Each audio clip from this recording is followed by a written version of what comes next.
everyone, it's Adrian Leah.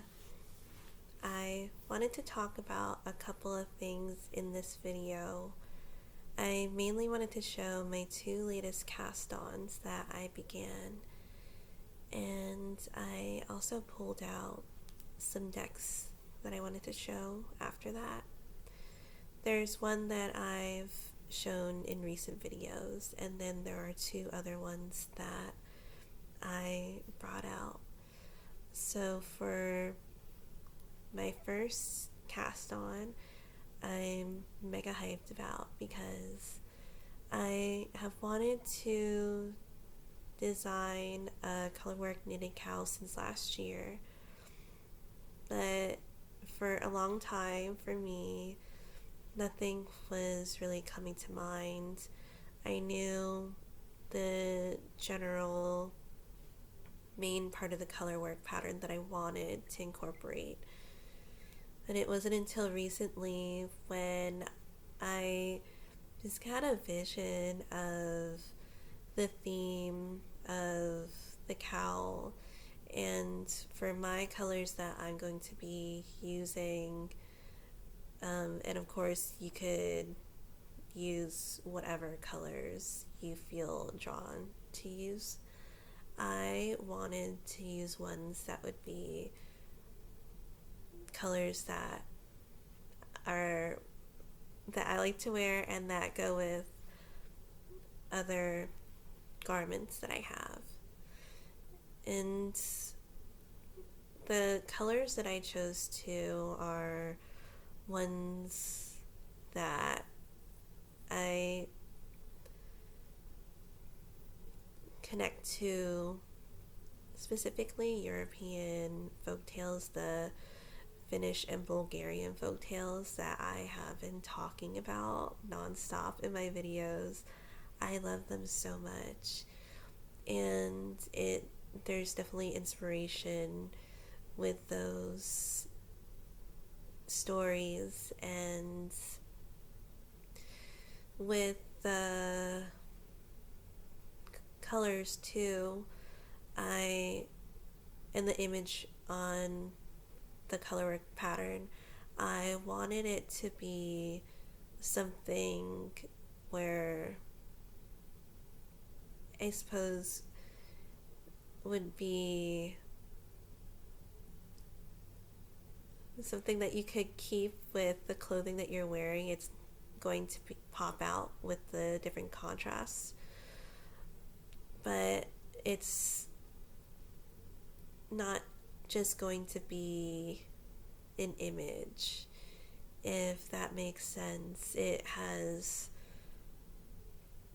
depth to it, but for me, I won't just look at it and say, well, I'm just wearing a cowl with a picture on it. It has enough contrast to where you could see the images, but then there's more of like ebb and flow to where it could go with the garments that you're wearing. So hopefully that sounded clear. That I just casted on the stitches, and there will be ribbing for it, and I chose DK for this pattern. Of course, you could adjust it and then use the yarn that you have. I really like using yarn from Stash, and I know a lot of videos I show, some of the new yarn that I get, but what's nice about when I do my projects, and specifically colorwork, because those are the main projects that I do, I get excited about the new yarn, but then I go back to my stash and I pick out something that I already have, and so it's kind of like you're using both things. But one of the colors that I chose is a navy color, And then I really wanted to use my alpaca, so for me it's going to be an alpaca project. So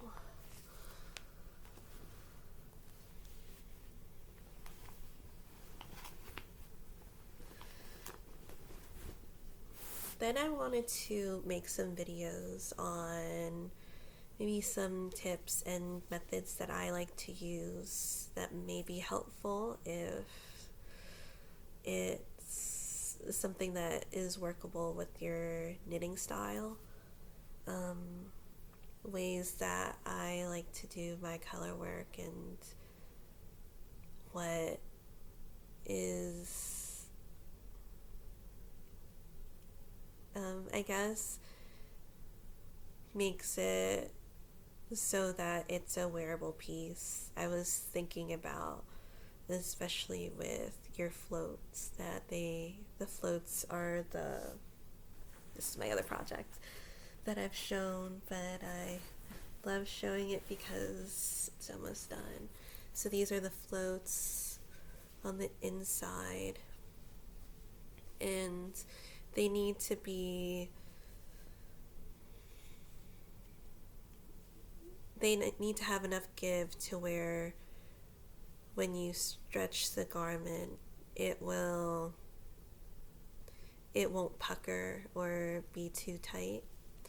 So I was thinking about doing a video on how I maintain that and how I knit it, especially when you're managing your floats and you're carrying your yarn. That would be another thing that I could bring up too, if that would be something that people would want to watch. So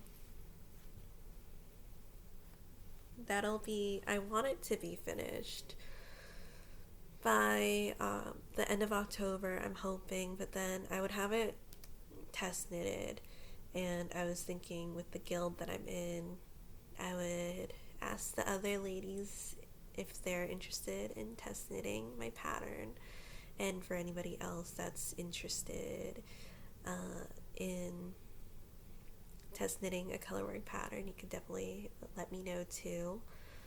So I would say it would probably be released in November, I'm thinking, because I do want to give the testers enough time to knit it up, because I know that there's so much that goes on in your life, and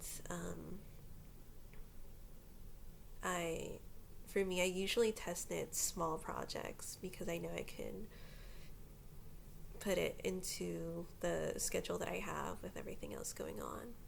So this one is my baby right now, where I love the pattern, and I'm so happy with the progress that I made. It also makes me sad because I love knitting the yokes, and then it's nice to get the downtime too, which might be good for me because of the other cast-on that I have, which will be definitely a project. And so this is the Sleipnir that I've shown in a couple of videos. I'm sorry if I show it so much, and I was going to try it on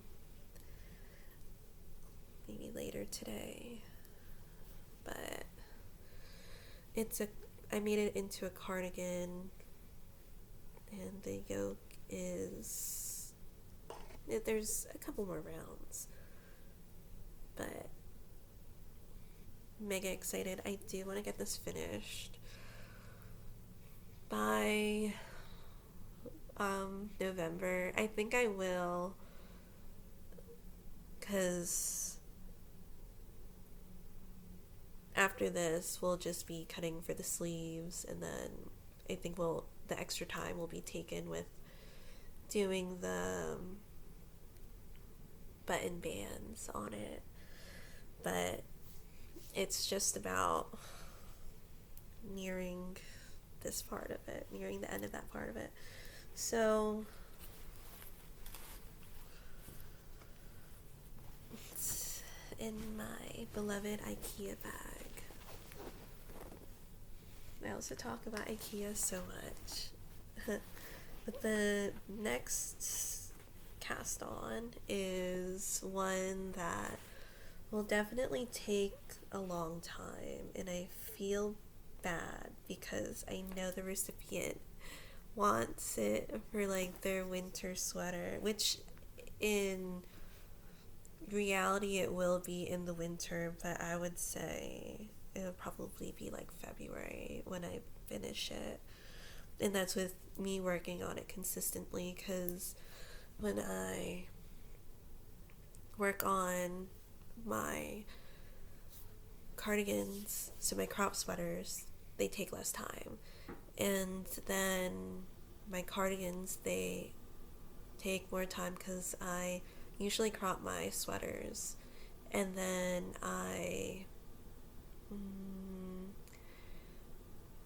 and then the cardigans, I actually had to make the full length, or I would like to have the full length, I don't have to, but in the extra time for the extra the extra time for the button bands, and that's like 4 months.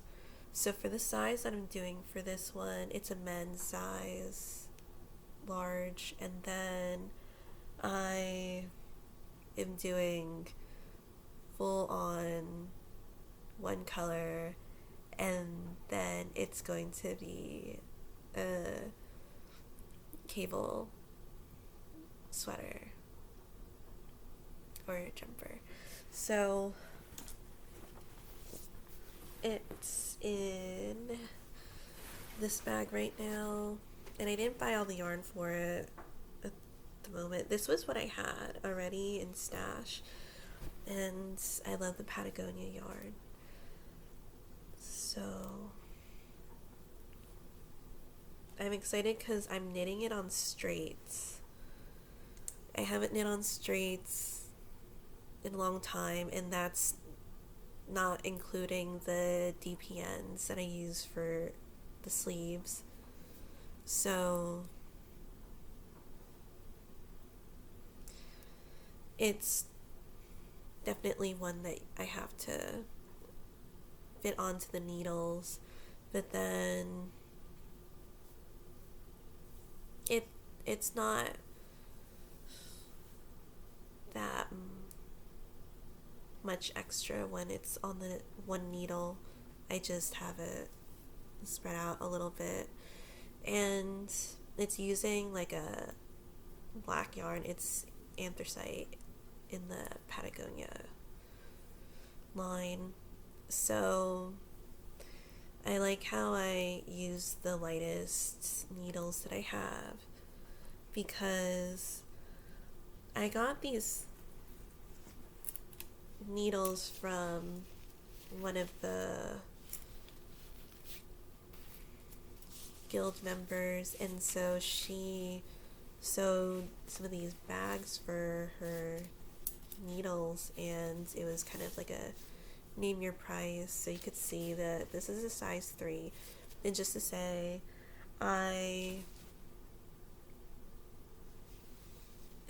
it's going to be a little smaller than the needle that they were asking for, just like 0.25 millimeters, which, I mean, it'll be okay, because I didn't have it in the straight side, the straights.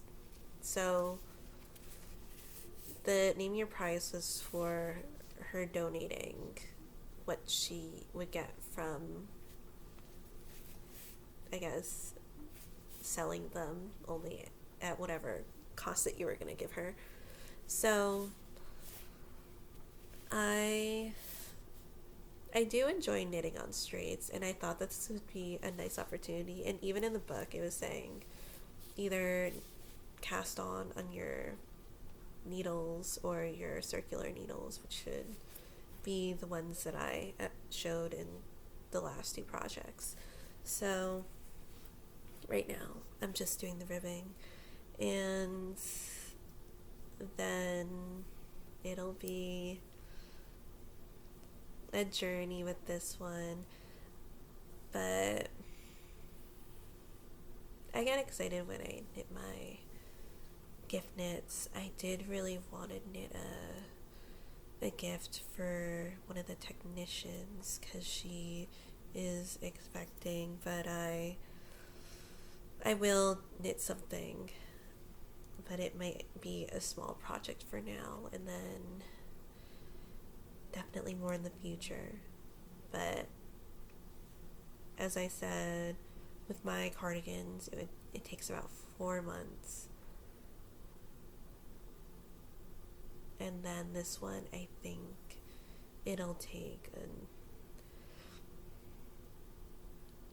I think it would be the end of February. I'm even hoping it would get to there, but I think as I get past this point that it'll go faster, because I'm pretty steady with knitting cables, but I've never knitted to this degree before. Because as I said, there hasn't been a garment that I've knitted that wasn't a colorwork pattern, because I don't have a lot of stamina when it comes to plain knitting. So that's why I enjoy the yokes of projects so much. And then there was the ultra worsted cardigan that I loved, full on color work by Skein Deer Knits, and it didn't take long for me to complete that one. I was having a good time knitting that, and I do want to knit it again because I want to do something differently, because I like the way that mine turned out, but I also wanted to have a second one just to have it slightly different. I know it's unnecessary, and there's so much I want to knit, and I get to like 3 projects a year if it's like a cardigan, because I've been knitting a lot of cardigans lately because they're just so useful for me. So those were the 3 projects, and then I have the decks. So the deck that I showed in the other video, the Terra Nova, which is I got it at Barnes & Noble. I'm sure it's available in other stores. I'm just saying, I have no idea if it is. So I said what I said. So at the bottom is the Hanged Man, and I feel especially, like in my adult life, I notice the death card a lot, and before death is the Hanged Man. And so I thought that this was more of a image that you would see, general image that you would see on the Hanged Man. I also wanted to show the other interpretations that you can have for a Hanged Man too. So one of the other decks that I have is one that I do use frequently. I didn't get into the series of it, but I do love using this deck, and I enjoy how I read the deck. And so it's the Game of Thrones Tarot, and the images really speak to me, and there's just that type of imagery that I interpret effortlessly, and it just makes a deck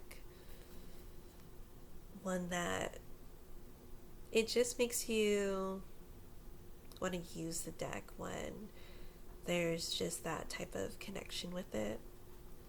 So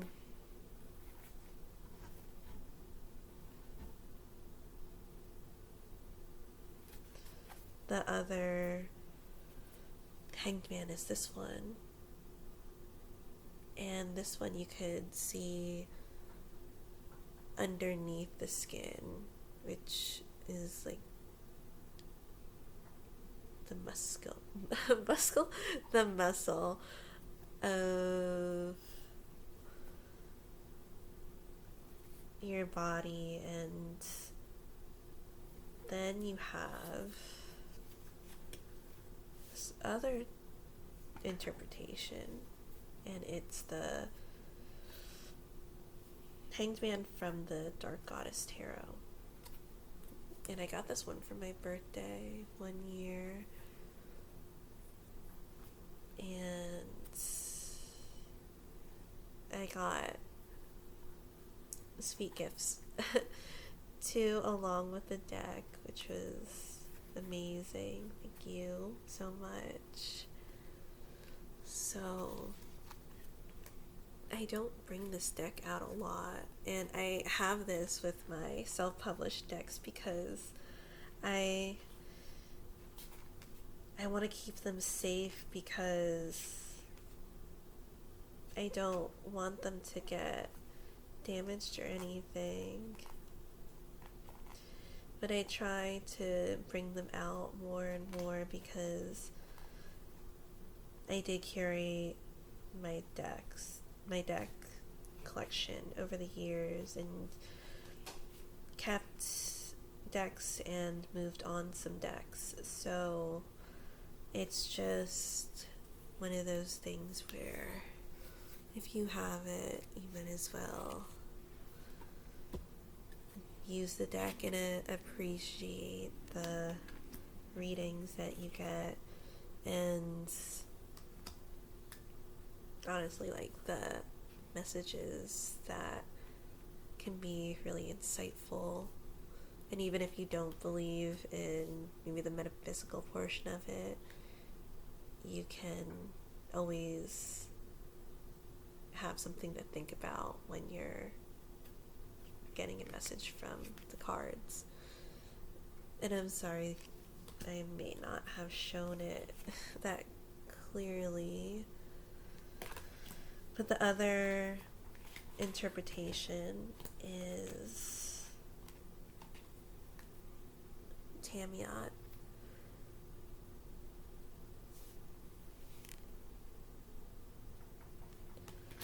So just to say, with the Hanged Man, you're in suspension, and physically, as I was showing in this other card, we're not made to stay in that position forever. And so during that time, you're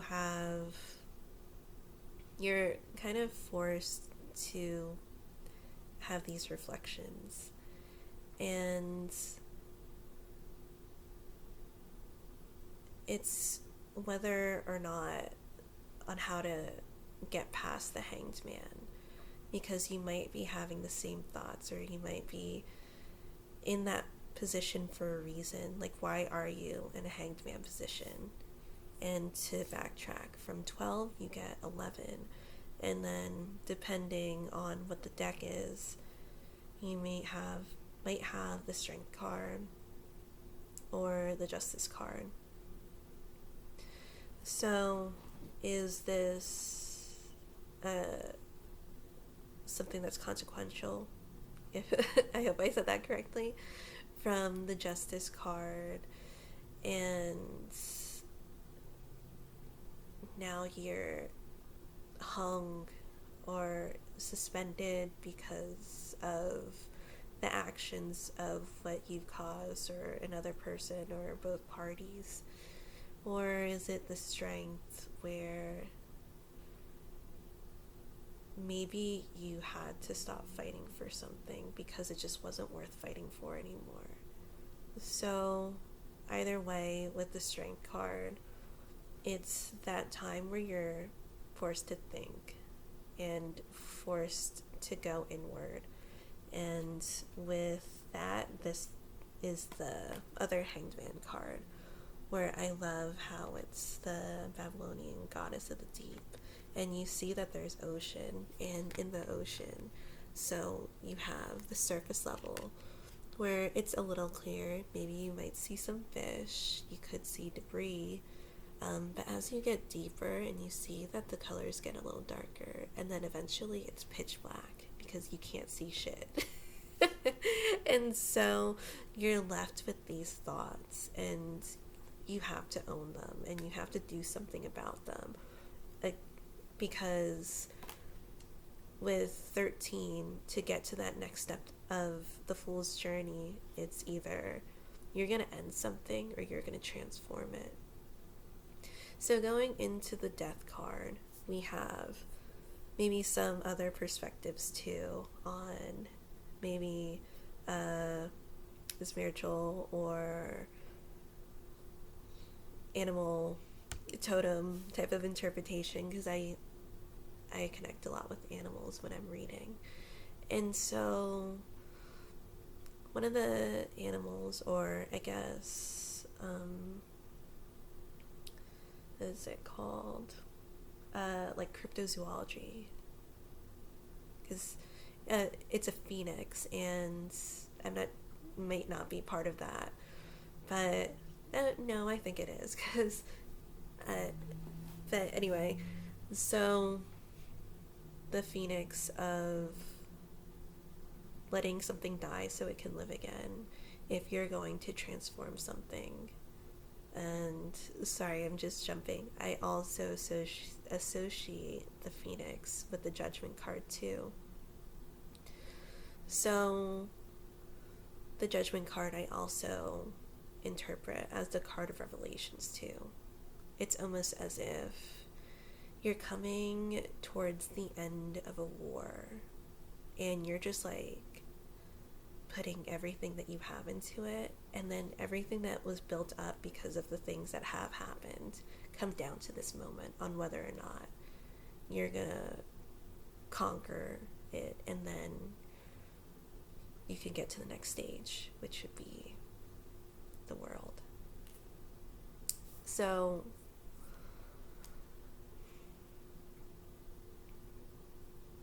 this, I just feel like it has been coming up so much with death, and to even say that, and you could believe what you want, but the other day I just had death visit me, and in the past I feel like I have had the Morgan's Banshee come to me, because in a dream, and then to find out later that my grandfather has passed. For those of you who have been on my channel for long may know that my goddess is the Morgan. So it was a couple of days ago when I just had death come to me, and it was a cloaked figure, but then the face was just bone. And so I found out 2 deaths. One that day and one the next day.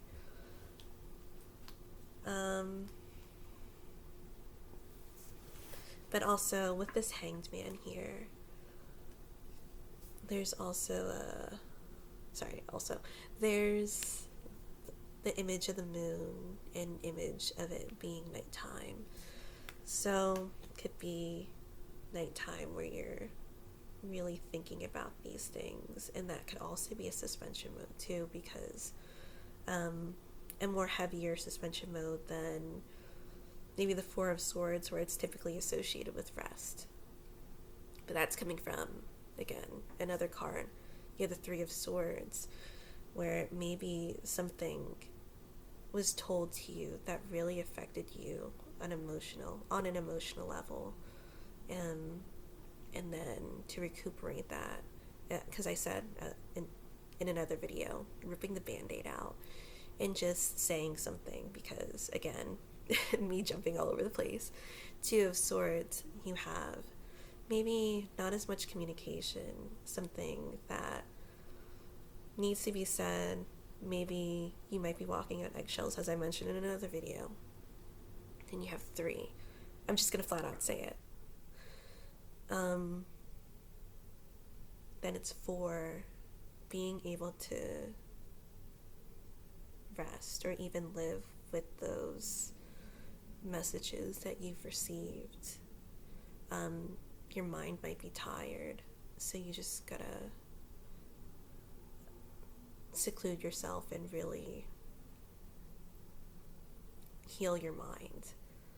So, and then going in, maybe Five of Swords. It's a card that can be verbally aggressive too, that could be angry based off of what the Three of Swords was, and maybe you were woken up prematurely, and so the Five of Swords could be the backlash. So these are a couple interpretations that I was just throwing out there, just to go back to what the Hanged Man is of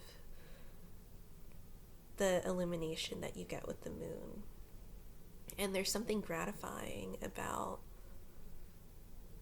getting the answer, and something important about getting the real answer. And I'm just gonna say it, that some people I feel like most people appreciate it, but in general maybe might get upset at me when I'm being really honest. And I don't mean it to be in a way where it would upset somebody. But for me personally, I would want somebody to know the truth, and rather just for me to say something and it's not what I mean. So that would also come with death too. Once you receive your answer, sometimes the answer that you're going to get isn't something that you want to hear, or the answer that's there that you kind of have to realize, even with certain things that you have to sit and evaluate and see the reality of the situation. And that's why you have to end it, or that's why something needs to change regardless. So on the other side of being honest, if I tell you something, I'm gonna mean it. So maybe I tell you that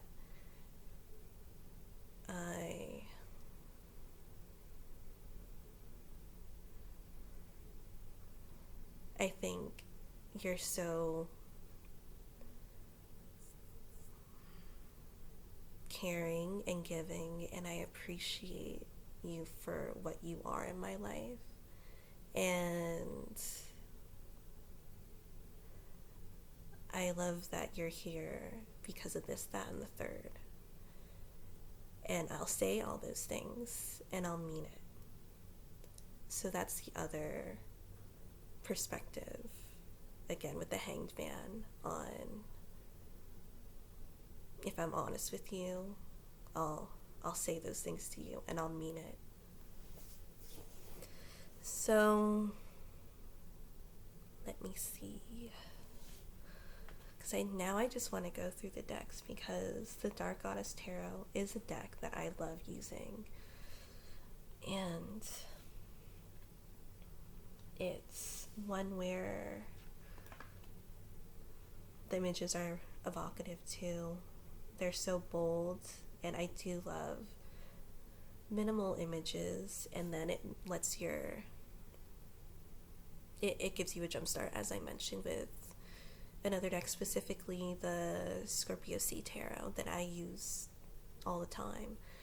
I say all the time when I do use tarot, because I feel like I knit more than I use tarot these days, which is completely okay. Sorry. But, one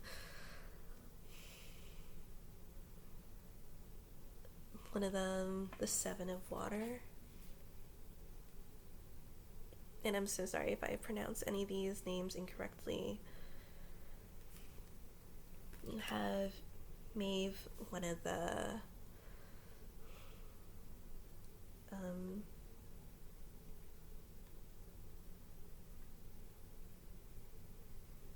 I'm sorry.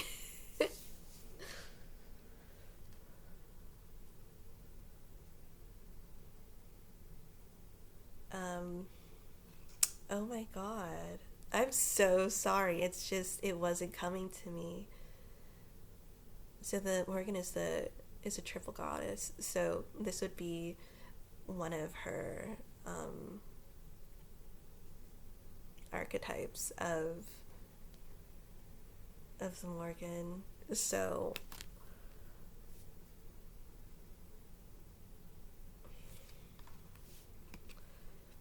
with the Seven of Water,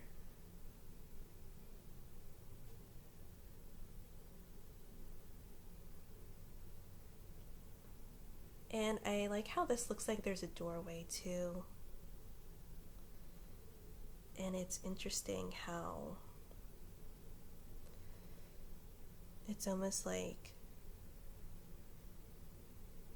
she's bone.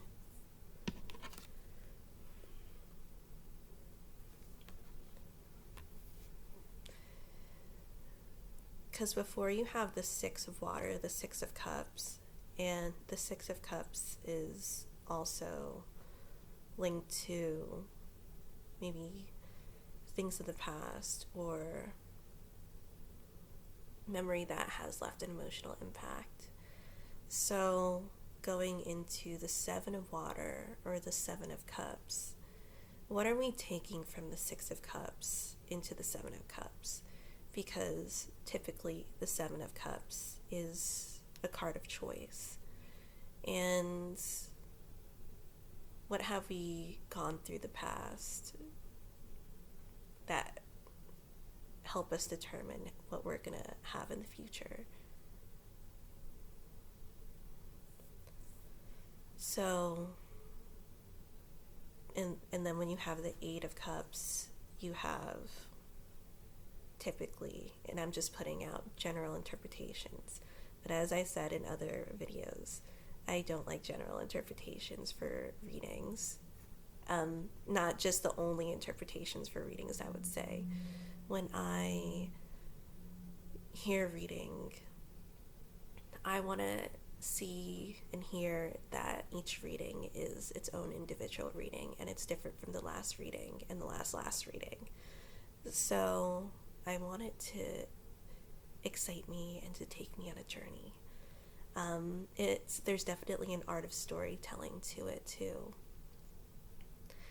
And so with it being a Celtic goddess too, also being associated with the art of storytelling, and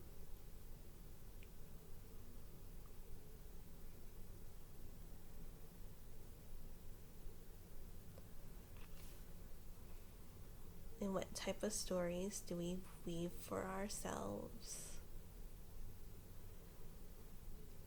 and what we're going for, is it worth what we're leaving behind?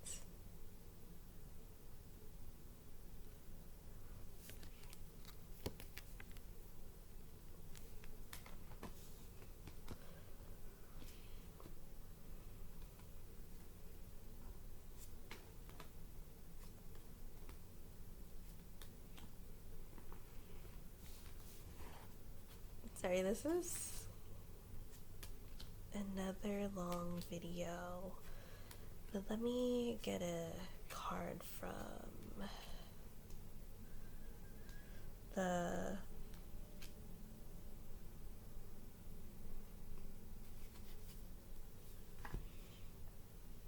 I was gonna say the Game of Thrones tarot, but then I also saw this card, the Moon card, out of the Dark Goddess tarot.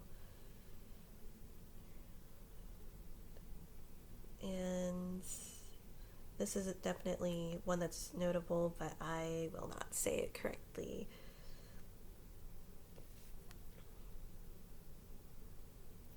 And with this one, I love how there's a compass. And she's almost a part of the compass, but it also looks like it's a moon with flowers, or the stars are very specific to this type of artwork, which is amazing. I do love this artwork with the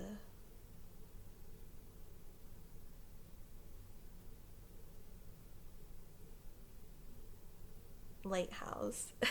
I'm sorry, some things are not coming to me because it's almost 3 o'clock, 10 minutes till 3, so I think I'll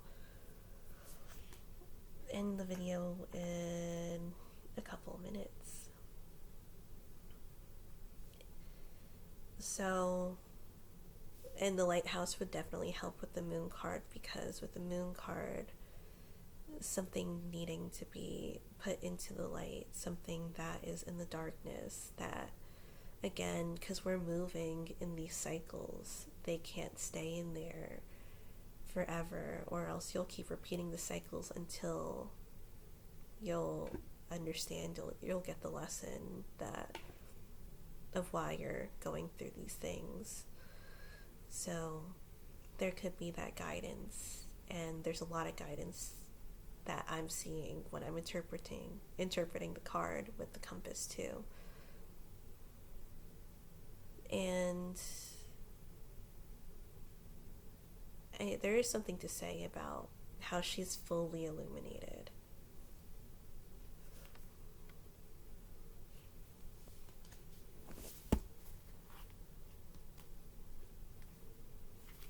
Maybe I'll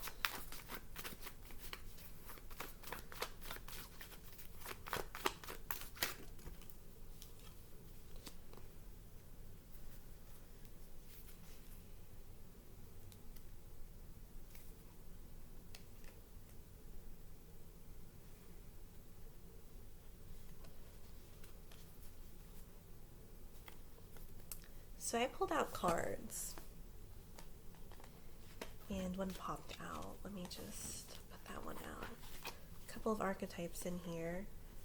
So, interestingly, you have the Knight of Spears, Knight of Wands. Then it was at the bottom of the deck, the King of Spears. So this could also be an evolution of self, and I was going to say illumination, so it could also be that too, of needing to step it up with the 3 of Coins. So could be physically building something. There is an establishment that you're putting together, and it'll be hard work. But one of the main messages that I'm getting that's specific for this, and with the Knight of Wands going into the King of Wands, before I get into it, it's the 9 of Spears and the 9 of Wands, where it'll take a lot of energy to do this. And I feel like one part of it, of why it's going to take a lot of energy, is because it'll be a completely new experience, and there's going to be a lot of heavy duty things, maybe emotionally, because of what I'm getting is like blood, sweat, and tears with the 3 of Coins. So being able to step it up from being the Knight of Wands. So the Knight of Wands, to remember of what you're trying to go for and who you are, because what might be seen as a fun what might be seen as a fun Saturday night will be a lonely Sunday morning. And with that, I feel like that's where it's shifting with your evolution, and to do things differently because of those mistakes that you've had before, or maybe you don't know as much, and that's why you're kind of doing this all in one go. So thank you guys so much for watching. I hope this was helpful, and I'll see you in another video.